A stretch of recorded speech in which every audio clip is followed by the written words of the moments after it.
जंगलाच्या शेवटी सुधीरची झोपडी होती. सुधीर एक लाकूड तोड्या होता. तो त्याच्या कुटुंबासोबत ह्याच झोपडीत राहत होता. सुधीरची बायको वर्षा आणि मुलगी नयनतारा दोघीही जास्त करून घरातच राहत होत्या.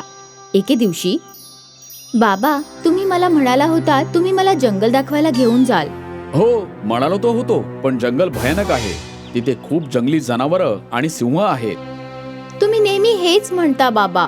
मी घरात बसून बसून कंटाळते. तुम्ही कधीच मला जंगलात घेऊन जात नाही. ठीक आहे, ठीक आहे. चल, आज तू जंगल बघूनच घे.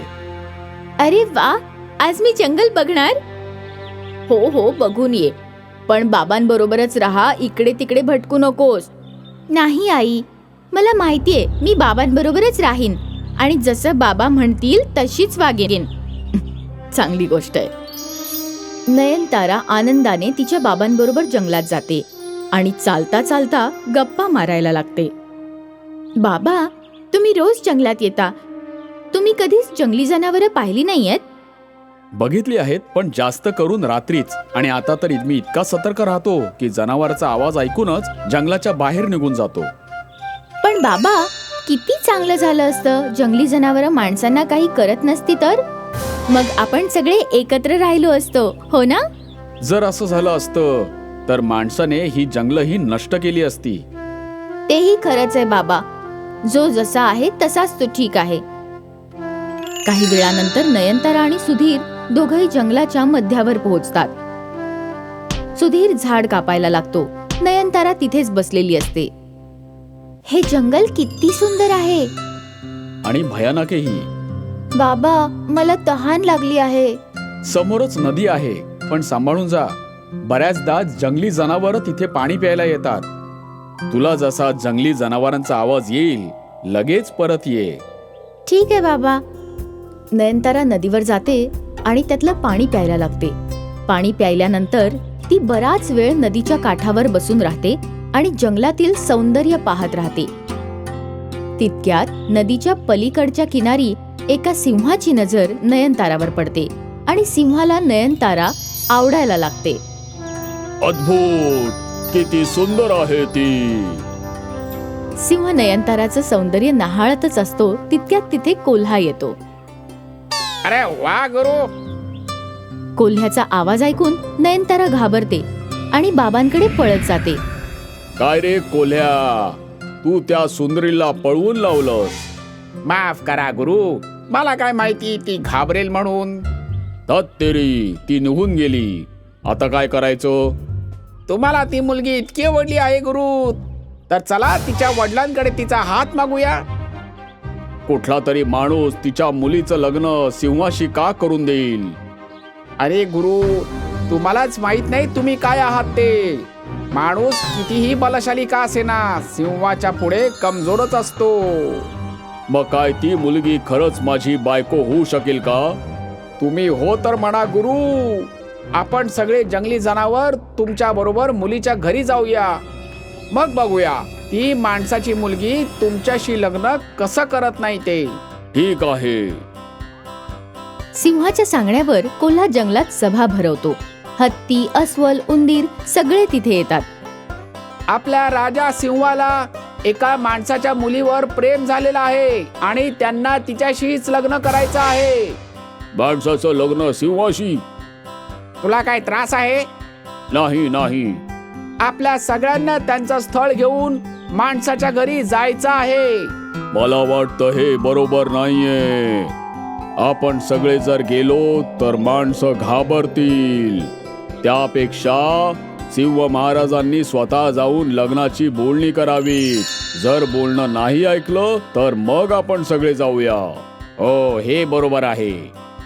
सगळी जंगली जनावरं हत्तीच्या बोलण्याला दुजोरा देतात आणि मग निश्चित करतात की सिंह महाराज एकटे त्यांचं स्थळ घेऊन त्या मुलीच्या घरी जातील. दुसऱ्या दिवशी सिंह आणि कोल्हा त्या लाकूड तोड्याच्या घरी पोहोचतात. लाकूड तोड्याचे कुटुंब सिंहाला पाहतात आणि सगळे जण घाबरून थरथरायला लागतात. घाबरू नका, सिंह महाराज तुम्हा सगळ्यांना काहीही करणार नाहीत. ते इथे फक्त या मुलीशी लग्न करण्याच्या हेतूने आले आहेत. माझ्या मुलीशी लग्न? हो, ती मला खूप आवडली आहे आणि मी तिला जंगलाची महाराणी बनवेन. हे ऐकून नयनतारा घाबरते. सुधीर सिंहाला घाबरत असतो, पण त्याला त्याच्या मुलीला वाचवायचं असतं म्हणून तो उपाय शोधायला लागतो आणि अचानक त्याला उपायही सापडतो. महाराज, तुम्ही तर स्वतःच बघितलं की माझी मुलगी तुम्हाला किती घाबरते. माझ्या म्हणण्याचा अर्थ हा नाही की तुम्ही भीतीदायक दिसता, पण तुमचे दात आणि नख माणसांसाठी खूप भयानक आहेत. जर तुम्ही तुमच्या दातांचा आणि नखांचा त्याग करणार असाल तर मी माझा जावई म्हणून तुमचा स्वीकार करतो. सुधीरचं बोलणं ऐकून सिंह गोंधळात सापडतो. सिंह जंगलात परत जातो. मग तो त्याच्या जंगली जनावरांना हे सगळं नीटपणे सांगतो. हे तर बरोबर आहे ती बिचारी मुलगी तीक्ष्ण दात आणि नखांना तर घाबरणारच ना. जर तुम्हाला त्या मुलीशी लग्न करायचं असेल तर तुम्हाला तुमच्या दातांचा आणि नखांचा त्याग करावाच लागेल. महाराज, मला वाटतं तुम्हाला हे करावंच लागेल. ती मुलगी खूपच सुंदर आहे. ठीक आहे, मी तयार आहे. त्या दिवशी जंगली जनावरांनी सिंहाचे दात आणि नख काढून टाकली. बिचारा सिंह किती त्रास सहन करत होता, पण सिंह खरा प्रेमी होता. त्या मुलीसाठी त्याने त्याची सगळी नख आणि दात काढून टाकले. दुसऱ्या दिवशी सकाळी सिंह आणि कोल्हा त्या लाकूड तोड्याच्या घरी जातात. बघा, मी माझे दात आणि नख दोन्ही त्यागून आलो आहे. आता तू तुझ्या मुलीचं लग्न माझ्याशी लावून दे. सुधीर सिंहाची चांगलीच तपासणी केली आणि मग एक कुऱ्हाड घेऊन तो त्याला मारायला लागला. कोल्हा तिथून पळून गेला. बराच वेळ सिंहाला मारल्यानंतर सुधीर दमतो. तो सिंहच काय कामाचा ज्याला नख आणि दातच नसतील. सुधीरने लाथ मारून सिंहाला हाकलून दिले. या कथेतून आपल्याला हे लक्षात येतं की आपण कुणासाठीही आपल्या शक्तीचा त्याग करू नये, नाहीतर सिंहाला सुद्धा माणसापासून घाबरून राहायला लागतं. जंगलाच्या शेवटी सुधीरची झोपडी होती. सुधीर एक लाकूड तोड्या होता. तो त्याच्या कुटुंबासोबत ह्याच झोपडीत राहत होता. सुधीरची बायको वर्षा आणि मुलगी नयनतारा दोघीही जास्त करून घरातच राहत होत्या. एके दिवशी, बाबा, तुम्ही मला म्हणाला होता तुम्ही मला जंगल दाखवायला घेऊन जाल. हो, म्हणालो तो होतो, पण जंगल भयानक आहे. तिथे खूप जंगली जनावरं आणि सिंह आहेत. तुम्ही नेहमी हेच म्हणता बाबा. मी घरात बसून बसून कंटाळते. तुम्ही कधीच मला जंगलात घेऊन जात नाही. ठीक आहे, चल आज तू जंगल बघूनच घे. अरे वा, आज मी जंगल बघणार. हो, बघून ये, पण बाबांबरोबरच राहा. इकडे तिकडे भटकू नकोस. नाही आई, मला माहितीये मी बाबांबरोबरच राहीन आणि जसं बाबा म्हणतील तशीच वागेन. चांगली गोष्ट आहे. नयनतारा आनंदाने तिच्या बाबांबरोबर जंगलात जाते आणि चालता चालता गप्पा मारायला लागते. बाबा, तुम्ही रोज जंगलात येता. तुम्ही कधीच जंगली जनावरं पाहिली नाहीयेत? बघितली आहेत, पण जास्त करून रात्रीच. आणि आता तर मी इतका सतर्क राहतो की जनावरांचा आवाज ऐकूनच जंगलाच्या बाहेर निघून जातो. पण बाबा, किती चांगलं झालं असतं जंगली जनावरं माणसांना काही करत नसती तर. मग आपण सगळे एकत्र राहिलो असतो, हो ना? जर असं झालं असतं तर माणसाने ही जंगलही नष्ट केली असती. तेही खरंच आहे बाबा. जो जसा आहे तसाच तो ठीक आहे. काही वेळानंतर नयनतारा आणि सुधीर दोघंही जंगलाच्या मध्यावर पोहोचतात. सुधीर झाड कापायला लागतो. नयनतारा तिथेच बसलेली असते. हे जंगल किती सुंदर आहे. आणि भयानकही. बाबा, मला तहान लागली आहे. समोरच नदी आहे, पण सांभाळून जा. बऱ्याचदा जंगली जनावर तिथे पाणी प्यायला येतात. तुला जसा जंगली जनावरांचा आवाज येईल लगेच परत ये. ठीक आहे बाबा. नयनतारा नदीवर जाते आणि त्यातलं पाणी प्यायला लागते. पाणी प्यायल्यानंतर ती बराच वेळ नदीच्या काठावर बसून राहते आणि जंगलातील सौंदर्य पाहत राहते. तितक्यात नदीच्या पलीकडच्या किनारी एका सिंहाची नजर नयनतारावर पडते आणि सिंहाला नयनतारा आवडायला लागते. अद्भुत, किती सुंदर आहे ती. सिंह नयनताराचं सौंदर्य न्याहाळतच असतो तितक्यात तिथे कोल्हा येतो. अरे वा गुरु. कोल्ह्याचा आवाज ऐकून नयनतारा घाबरते आणि बाबांकडे पळत जाते. काय रे कोल्ह्या, तू त्या सुंदरीला पळवून लावलंस. माफ करा गुरु, मला काय माहिती ती घाबरेल म्हणून. तेरी, ती निघून गेली. आता काय करायचं? तुम्हाला ती मुलगी इतकी आवडली आहे गुरु, तर चला तिच्या वडिलांकडे तिचा हात मागूया. कुठला तरी माणूस तिच्या मुलीचं लग्न सिंहाशी का करून देईल? अरे गुरु, तुम्हालाच माहित नाही तुम्ही काय आहात ते. माणूस कितीही बलशाली का असेना, सिंहाच्या पुढे कमजोरच असतो. मग काय ती मुलगी खरंच माझी बायको होऊ शकेल का? तुम्ही हो तर म्हणा गुरु. आपण सगळे जंगली जनावर तुमच्या बरोबर मुलीच्या घरी जाऊया. मग बघूया ती माणसाची मुलगी तुमच्याशी लग्न कसं करत नाही ते. ठीक आहे. सिंहाच्या सांगण्यावर कोल्हा जंगलात सभा भरवतो. हत्ती, अस्वल, उंदीर सगळे तिथे येतात.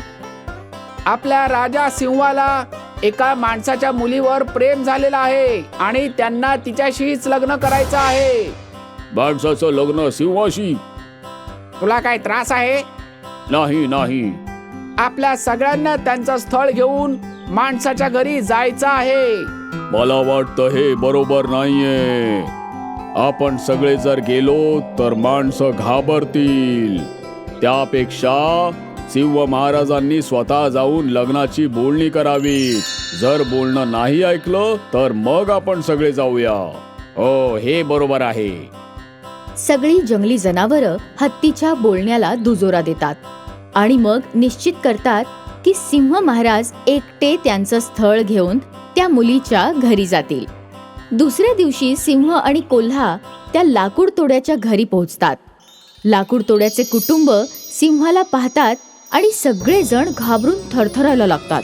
घाबरू नका, सिंह महाराज तुम्हा सगळ्यांना काहीही करणार नाहीत. ते इथे फक्त या मुलीशी लग्न करण्याच्या हेतूने आले आहेत. माझ्या मुलीशी लग्न? हो, ती मला खूप आवडली आहे आणि मी तिला जंगलाची महाराणी बनवेन. हे ऐकून नयनतारा घाबरते. सुधीर सिंहाला घाबरत असतो, पण त्याला त्याच्या मुलीला वाचवायचं असतं म्हणून तो उपाय शोधायला लागतो आणि अचानक त्याला उपायही सापडतो. महाराज, तुम्ही तर स्वतःच बघितलं की माझी मुलगी तुम्हाला किती घाबरते. माझ्या म्हणण्याचा अर्थ हा नाही की तुम्ही भीतीदायक दिसता, पण तुमचे दात आणि नख माणसांसाठी खूप भयानक आहेत. जर तुम्ही तुमच्या दातांचा आणि नखांचा त्याग करणार असाल तर मी माझा जावई म्हणून तुमचा स्वीकार करतो. सुधीरचं बोलणं ऐकून सिंह गोंधळात सापडतो. सिंह जंगलात परत जातो. मग तो त्याच्या जंगली जनावरांना हे सगळं नीटपणे सांगतो. हे तर बरोबर आहे ती बिचारी मुलगी तीक्ष्ण दात आणि नखांना तर घाबरणारच ना. जर तुम्हाला त्या मुलीशी लग्न करायचं असेल तर तुम्हाला तुमच्या दातांचा आणि नखांचा त्याग करावाच लागेल. महाराज, मला वाटतं तुम्हाला हे करावंच लागेल. ती मुलगी खूपच सुंदर आहे. ठीक आहे, मी तयार आहे. त्या दिवशी जंगली जनावरांनी सिंहाचे दात आणि नख काढून टाकली. बिचारा सिंह किती त्रास सहन करत होता, पण सिंह खरा प्रेमी होता. त्या मुलीसाठी त्याने त्याची सगळी नख आणि दात काढून टाकले. दुसऱ्या दिवशी सकाळी सिंह आणि कोल्हा त्या लाकूड तोड्याच्या घरी जातात. बघा, मी माझे दात आणि नख दोन्ही त्यागून आलो आहे. आता तू तुझ्या मुलीचं लग्न माझ्याशी लावून दे. सुधीर सिंहाची चांगलीच तपासणी केली आणि मग एक कुऱ्हाड घेऊन तो त्याला मारायला लागला. कोल्हा तिथून पळून गेला. बराच वेळ सिंहाला मारल्यानंतर सुधीर दमतो. तो सिंहच काय कामाचा, ज्याला नख आणि दातच नसतील. सुधीरने लाथ मारून सिंहाला हाकलून दिले. या कथेतून आपल्याला हे लक्षात येतं की आपण कुणासाठीही आपल्या शक्तीचा त्याग करू नये, नाहीतर सिंहाला सुद्धा माणसापासून घाबरून राहायला लागतं.